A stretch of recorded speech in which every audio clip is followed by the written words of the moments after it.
क्योंकि इन्होंने एक बहुत बड़ा हवा बना के रखा था मार्केट एसोसिएशन ने कि ये सब कानून गलत है, रूल्स गलत है, सब कुछ। तो धीरे धीरे जब वो खुद ही पढ़ रहे हैं उतने में ही कोर्ट को ये क्लियर होता जा रहा है कि ये जितना हवा बनाया गया है ये पूरी तरह से गलत है।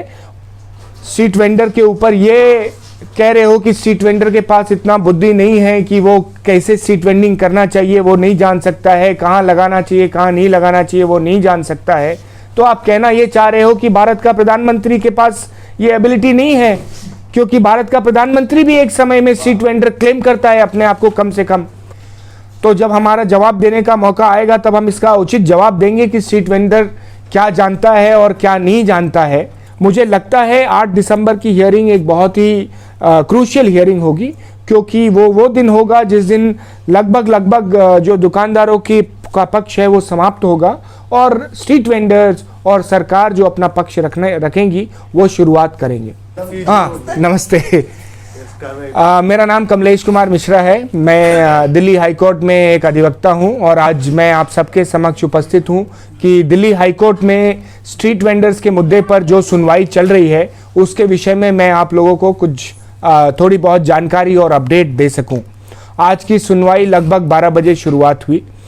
और आज की सुनवाई अभी मैं थोड़ा बैकग्राउंड बता दूं कि कुछ ट्रेडर्स एसोसिएशन ने, दुकानदारों के एसोसिएशन ने, स्पेशली कनॉट प्लेस के दुकानदारों के एसोसिएशन ने कुछ पिटीशंस फाइल किए हैं दिल्ली हाई कोर्ट में, जिसमें उन्होंने स्ट्रीट वेंडर्स के 2000 के कानून को, दिल्ली में जो 2017 में इसके लिए रूल्स बनाए गए हैं उसको,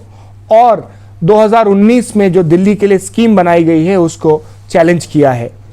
तो पिछले कुछ 2 तारीखों से इस पे हियरिंग चल रही है। आज तीसरा दिन था। आज भी जो स्ट्रीट वेंडर्स के अपोज करने वाले लोग हैं, दुकानदारों के वकील संजीव रल्ली जी, उन्होंने आर्ग्यूमेंट शुरू करी। आज की आर्ग्यूमेंट में मेन मुद्दा जो वो लेकर आए वह ये था कि सेक्शन 22 जो है स्ट्रीट वेंडर्स के कानून का, वो ये कहता है कि 40% जो भी टाउन वेंडिंग कमेटी होगा उसमें 40% कम से कम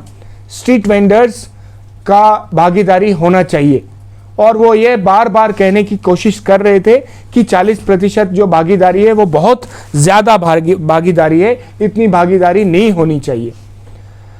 और वो विभिन्न डीडीए के एक्ट से वो कह रहे थे कि डीडीए का जो एक्ट है उसमें भी इतना भागीदारी नहीं है किसी भी किसी भी सोसाइटी का एज सच, जबकि इस कानून में ज़रूरत से ज़्यादा स्ट्रीट वेंडर्स का भागीदारी है। कोर्ट ने उनसे कहा कि 40% की भागीदारी कहीं से भी 50% तो नहीं है,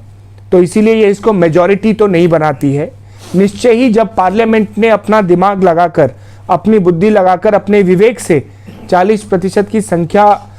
फिक्स की है तो उसके पीछे कुछ कारण रहा होगा,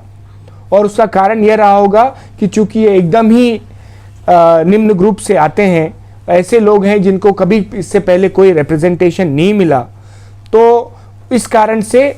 आप आज की डेट में वो क्वेश्चन नहीं उठा सकते हैं कि पार्लियामेंट ने क्यों ये 40%, और कोर्ट ने ये कहा कि उन्हें किसी तरह से ये गलत नहीं लगता है कि ये 40% रिप्रेजेंटेशन इनका है।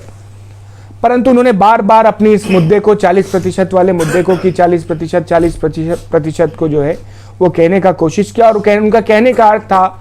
कि एक स्ट्रीट वेंडर जो है उसका तो दायरा बहुत छोटा होता है, उसकी सोच बहुत छोटी होती है, एक जगह पे रहता है और एक ही जगह का बात जानता है। वो ये नहीं जान पाएगा कि दिल्ली में क्या स्थिति है और बाकी देश में क्या स्थिति है, होल्डिंग कैपेसिटी क्या है। तो जब हमारा जवाब देने का मौका आएगा तब हम इसका उचित जवाब देंगे कि स्ट्रीट वेंडर क्या जानता है और क्या नहीं जानता है। तो लेकिन उनका, मुझे स्पॉन्टेनियसली बार बार दिमाग में बार बार जवाब उनके लिए आ रहा था कि अगर आज आप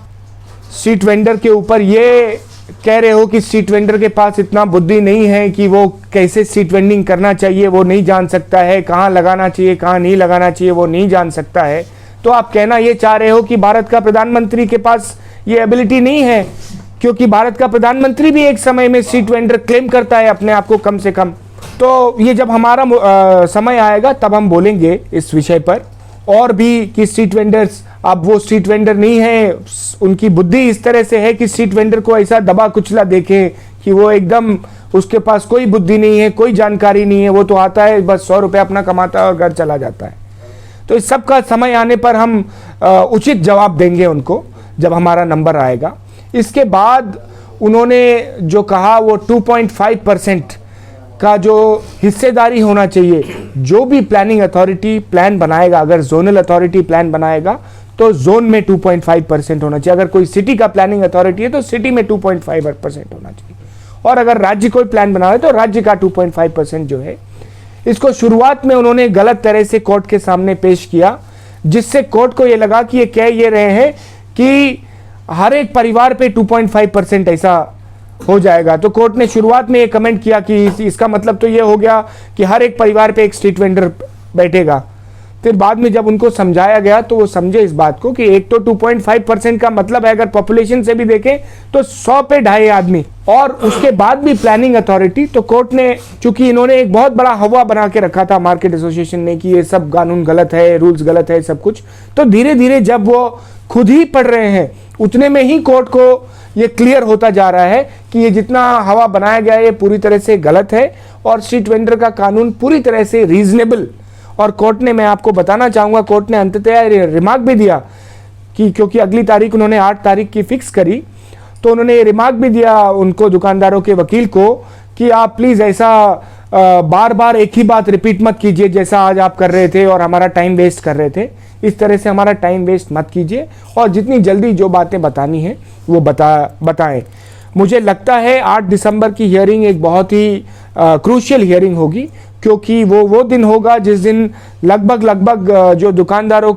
का पक्ष है वो समाप्त होगा, और स्ट्रीट वेंडर्स और सरकार जो अपना पक्ष रखेंगी वो शुरुआत करेंगे। तो इसी अपडेट के साथ मैं आप सभी का धन्यवाद करता हूँ। Thank you.